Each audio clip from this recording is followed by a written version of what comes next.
Hey, welcome. I'm so happy you're here. I'm Dr. Ariel Hammond, and this is the Enrichment Entrepreneur, a podcast for current and aspiring entrepreneurs who are in the business of helping kids thrive. We're talking after school programs, summer camps, tutoring, enrichment, the people and places that show up for kids outside the classroom. I'm still building right alongside you, and that's exactly why we're here, to learn, grow, and figure this out together. Let's go! Hi, and welcome back to the Enrichment Entrepreneur. This is the community and resource for all of those owners, operators, leaders in the kids enrichment space. So after school programs, camps, lessons, all of us here to learn, grow, and thrive together in business. So today I want to talk about how to get help. We all need help, and at some point, we can't carry it all. So from the operators that I've talked to, the ones that are doing 1 to 2 program sites, they're doing it all on their own. The ones who are at 10, 15 sites or more, they have at least one person helping them. So every single one of them told me the same thing, that finding good help that actually sticks around, hardest part.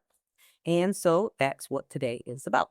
So in every operator and owner's journey, you'll reach a point where you hit a wall, where you have more opportunities, more demand than you can fulfill solo. And that is a wonderful place to be, although in the moment it feels very, very stressful. Most of us start off teaching our own programs. We design our curriculum. We get everything organized behind the scenes. We do all of our promotion, sales, marketing. And then we get to a point where we start teaching our programs. It's going fantastic. We have the special sauce. Maybe we're teaching things that we're passionate about and grew up surrounded by. So we're passing that love to the children that we are teaching. And a certain point comes where it's time to make a decision. It's the fork in the road. Either you stay the course that you're on and you continue to teach, knowing that the ceiling is your calendar, how much you can do, and you stay a team of one. And some choose to do that. Or you want to expand and adequately serve all of the demand and opportunities that are coming your way. And at that point, you have to bring on help. And who your first person is that helps you, it depends. It would seem like the first person would be a staff member who delivers your programs, someone who's a coach or an instructor that works directly with children. And for many of the enrichment entrepreneurs that I've talked to, that is the most stressful person to bring on board. That's the most risky to offload the fulfillment of services to another person. I have a different perspective about that. I don't think the first person you hire needs to be someone who's going to teach and deliver your programs. Because as I've talked about in previous episodes, that there's a lot of work that goes into being ready to train an instructor adequately so that they can teach at the level that you teach. So I'm going to use the framework from a resource that really changed my mind around this. It's called Buy Back Your Time by Dan Martell. So Buy Back Your Time really changed how I think about organizing myself and how I think about delegating and asking for and receiving help. I come from a long line of I'll just do it myself, strong women, and it's really difficult for me to accept help really in any area of my life. So before this, I could not think beyond how am I going to do every single function on my own. So the core question we can ask ourselves is, what am I doing that someone else can do? That is the beginning of offloading some of your work. So that list, when you write down really every single thing that you do related to your business that someone else could do, that's the beginning of your hiring roadmap. I also recommend the book called Clockwork by Mike Michalowicz. It helps you design your business to run without you. And a test of how proficient you are in running your business like clockwork is planning a multiple week vacation where you're not working in or on your business, and to see what, if anything, falls apart. when, if at all, does someone need to reach out to you to get support? And that'll show you how much your business, your operations day to day are still reliant on you to thrive and to survive. So those two resources I highly recommend. But just to start, until you've mastered delegation and getting support at your price point, I definitely recommend reading or listening to Buy Back Your Time by Dan Martell. He also has a podcast. So you really don't even have to buy the book. You could just listen to some of the episodes and they're pretty quick. Before I read that resource, I thought that the first person I would have to hire would be a leader. That person was going to cost me a lot of money that I didn't have at that point. After reading the resource, I realized that an efficient, cost efficient way to hire and get support was actually starting with the things that could be fulfilled the cheapest and then moving up. So he gives an example of having a virtual assistant. In the age of AI, there are many tasks that can now be done by AI. That's where I would say your first lever to pull would be, what can I get support with that AI can help me with, whether it's GPT or Claude or Gemini or possibly agentic AI that is able to act as a team member for you. Maybe it helps you with your customer support. Maybe it helps you to organize your inbox behind the scenes. But there are options now that do not require hiring a VA until much later in your delegation journey. So I highly recommend, after you ask yourself that core question, what am I doing that someone else can do? I recommend you then run that list through whatever AI companion you have to see what resources there are that aren't reliant on people that you can deploy to lighten your burden. So it might be customer service. It might be automating messages that go out to families and partners. There's a whole host of things that can be done without working with another person. But at a certain point, even the most proficient of us with working with AI, we do reach a point where some of that work right now does still need to be done by humans. And that's where virtual assistants come in. Before I started my business, I did not have any familiarity with specifically a virtual assistant, but now I highly recommend working with VAs as a resource. And for ongoing support, I recommend creating a profile in Upwork and listing from the list that you have of the things that you can offload, create a list of what of those things can be done by AI, and then what of those things can be done by a person who does not need to be local to you. And then those things can be done by a VA. A lot of us don't entertain this because we think, well, I don't have money to get help. I don't have money to get support, so I have to do it all on my own. And to that, I would say you can get VA help, decent, good VA help for less than $10 an hour. You can start with $20 a week.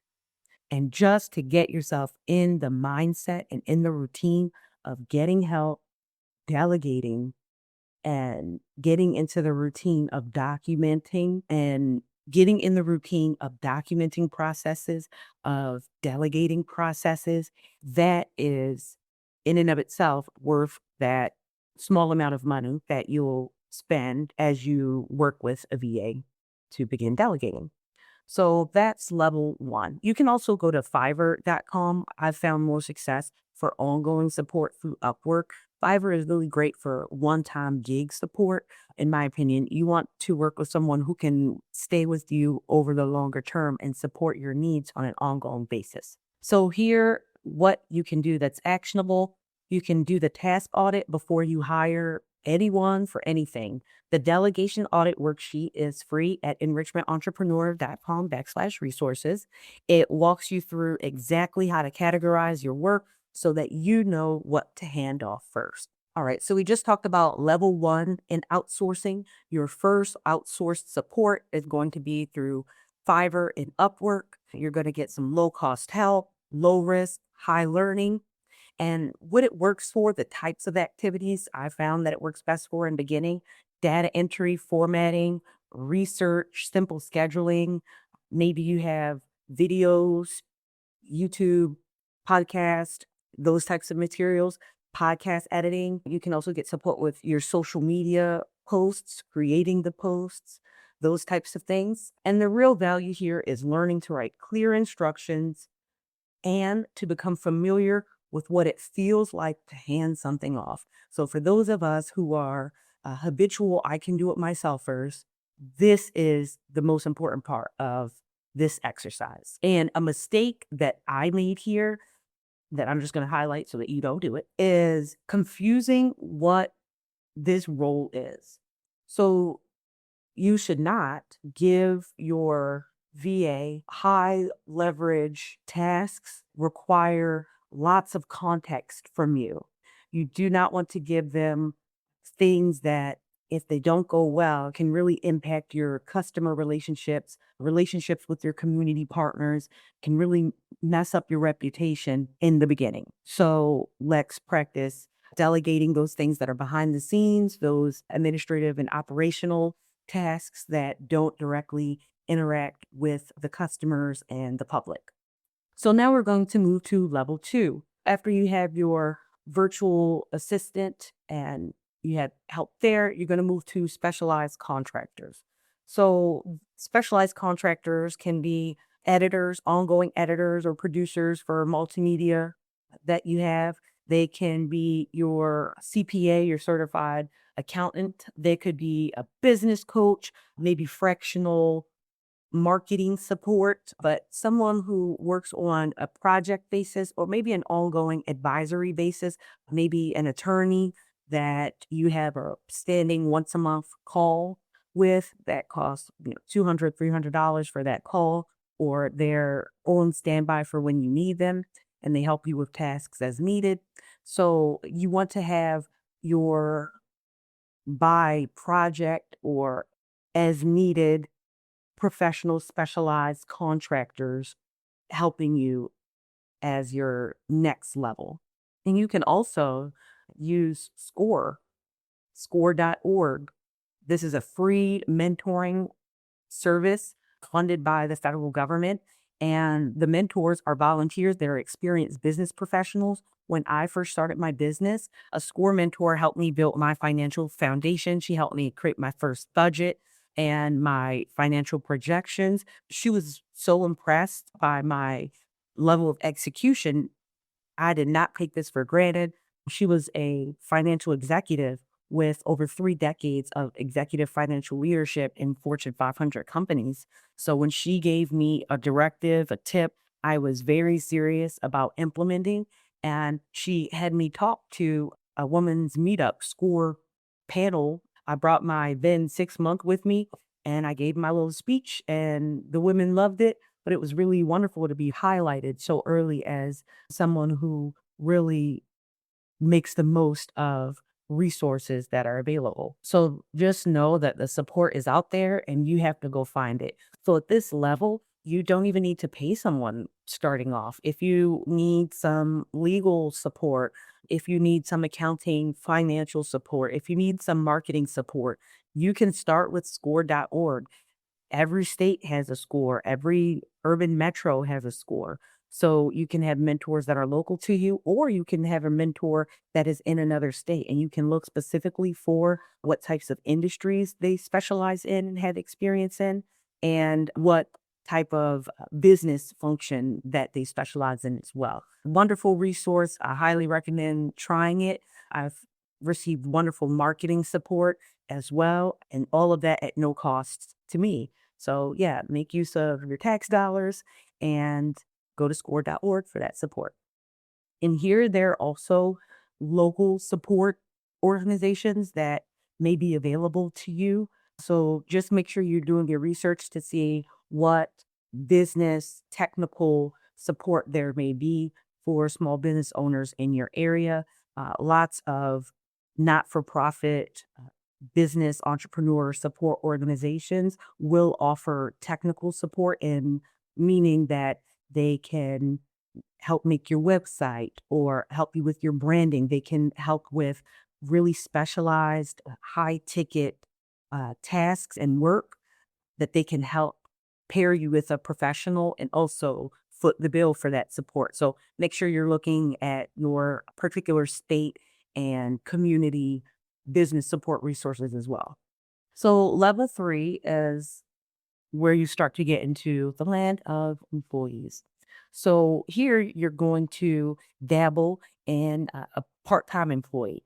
And so this is going to be your first real team member. This person could be an instructor, they can be an assistant, a local assistant, but someone who's going to help you on an ongoing basis with your business.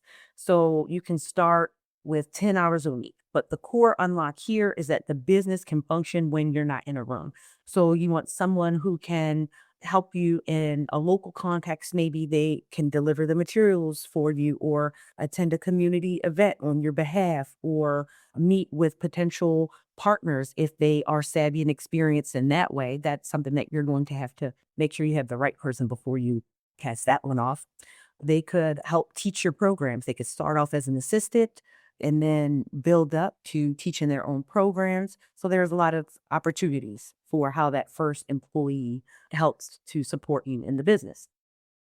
So you can think of a first part-time employee might be administrative support. They could be a specialist in customer service. They represent you at networking events. They can help grow partnerships and know that representing you in public events, that those tasks are going to require lots of trust and familiarity with your vision and your programs. And the growing pain here is people grow with you and they grow out of alignment. So at a certain point, as you grow your organization, part-time employees may no longer be needed. You may need to go to full-time employees.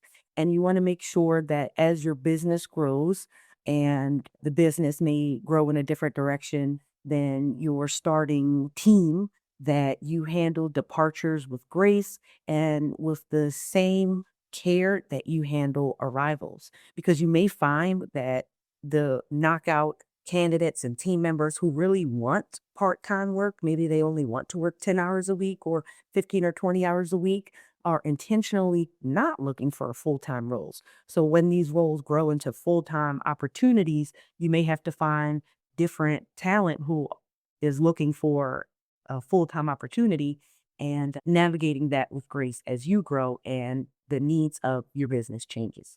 So next we have level 4, full-time employees. So your full-time employees are going to be your right hand. They're going to be your program coordinators, your program managers. They're going to be at your facility, the manager on duty. They're going to be you when you are not there. And these team members come in with experience.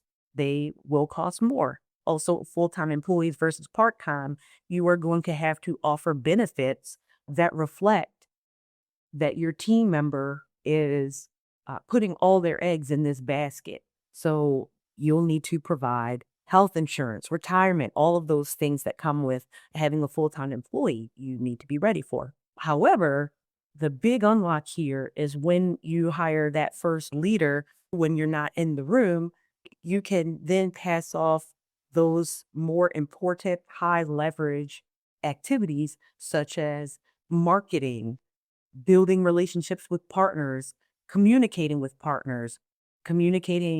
customers in situations that may require a bit more skill and expertise.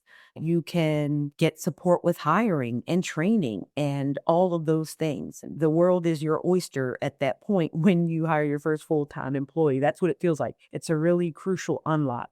However, if you make your first full-time hire and that person does not feel like a huge unlock, then that can be traumatizing. So you want to make sure that you go slow here and that you hire the exact right person, because this first hire can either accelerate your growth and you achieving all of the goals for the business and being able to achieve more life work balance for you, or it may be a mess if you hire the wrong support where you still have to do a lot of hand holding or a lot of the work and you are owning outcomes and your full-time staff member is not. So you just want to make sure that you hire the exact right person that is going to be a builder with you.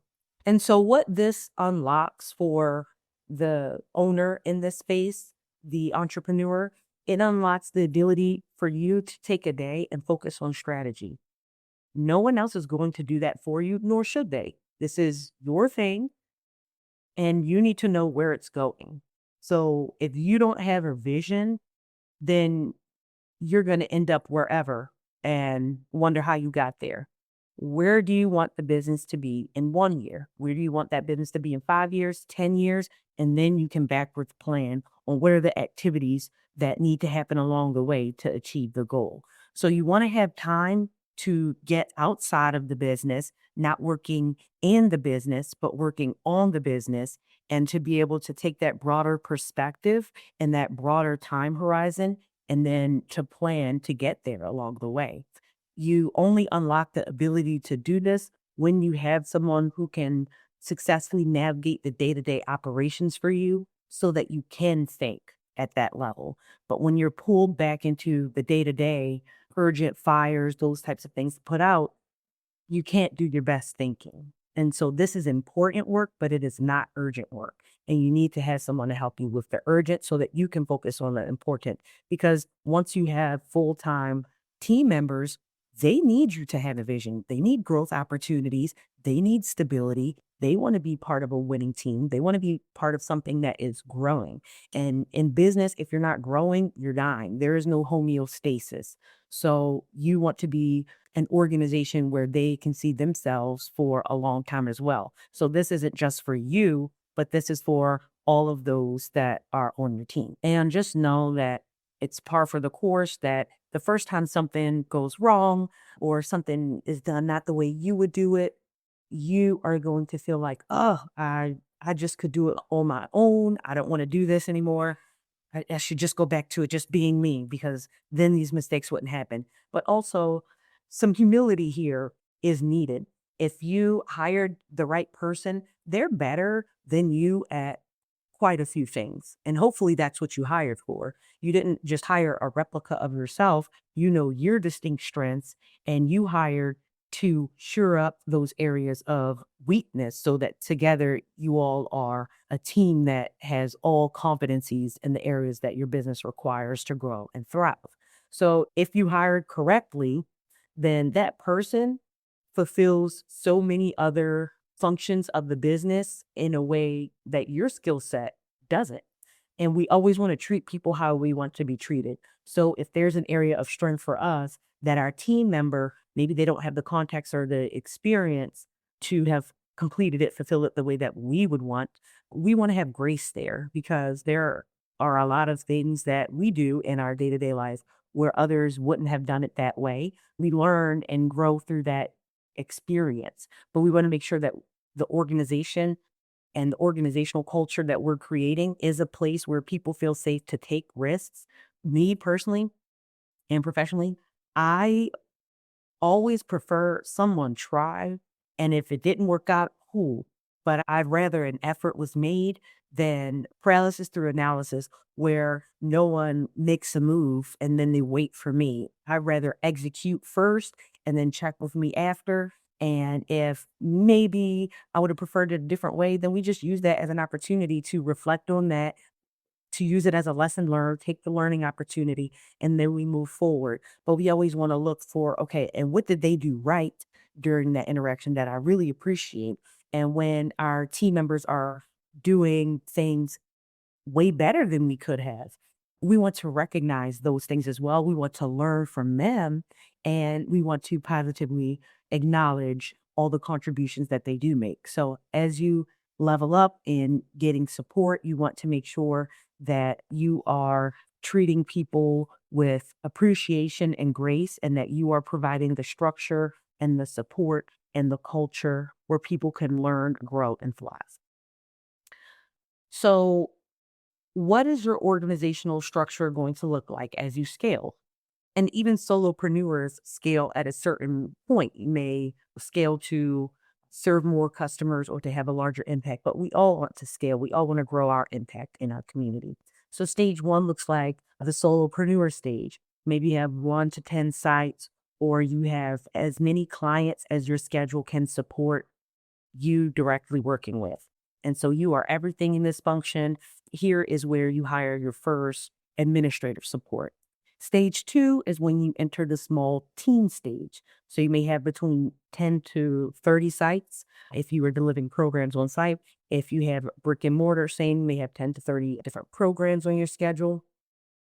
And here you can hire programming assistant, customer service support, program coordinator, and you can separate running programs from growing the business. Next, we have stage 3, where you have regional scale. So that may be between 30 and 75 plus sites. Here you need a true operations manager. You may, if you have a brick and mortar, you may need to open a second location. You need a manager, a senior leader to help you.